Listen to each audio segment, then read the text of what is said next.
Hello and welcome to this presentation of the Orzota Big Data Management Platform. The goal of the Orzota Big Data Management Platform is to allow you to focus on your big data application, be it ETL or analytics, while the platform manages the big data clusters, jobs, and workflows in an easy-to-use web interface.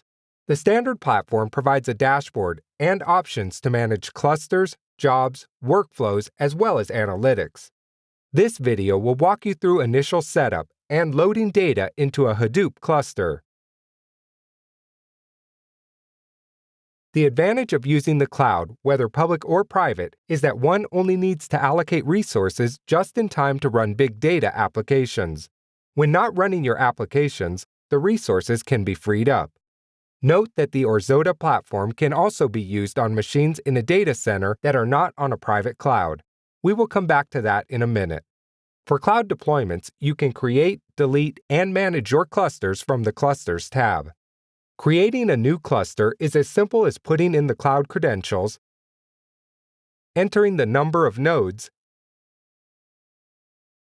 instance type, and where you want your cluster to run. Clicking Create Cluster creates a fully configured Hadoop cluster with all the necessary software to run ETL, analytics, and machine learning applications. For the purposes of this demo, we will be using a previously launched cluster. The Manage Clusters page helps you see what clusters are running and delete unused clusters. Here you can also view your name node as well as your access node. The access node is used to channel access to the rest of the cluster, and clicking on it brings up a browser-based terminal for your cluster. Thus, you can log in securely to your cluster without leaving your browser. If you already have a Hadoop cluster created, say in your own data center, you can still use the Orzota platform to connect to it using the Connect Cluster tab.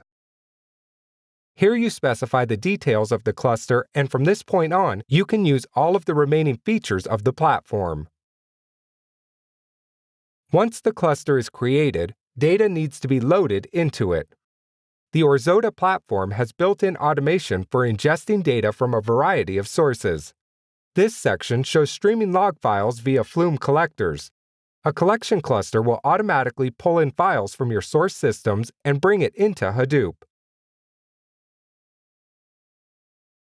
Unstructured or semi-structured files via direct HDFS upload, and social media feeds such as Twitter. And of course, you can load data from a wide variety of databases. Once the data is loaded into the cluster, you can run individual ad hoc jobs or create more complex workflows. Workflows are covered in detail in another video. Let's finish by taking a look at the dashboard. The dashboard shows an overall view of clusters and jobs, so you know at a glance how clusters are being used, the types of jobs that have completed, and when. The Notifications tab shows major activities, which can be used for status reporting of activities, as well as serve as the starting point for debugging issues. This concludes this presentation. Thank you.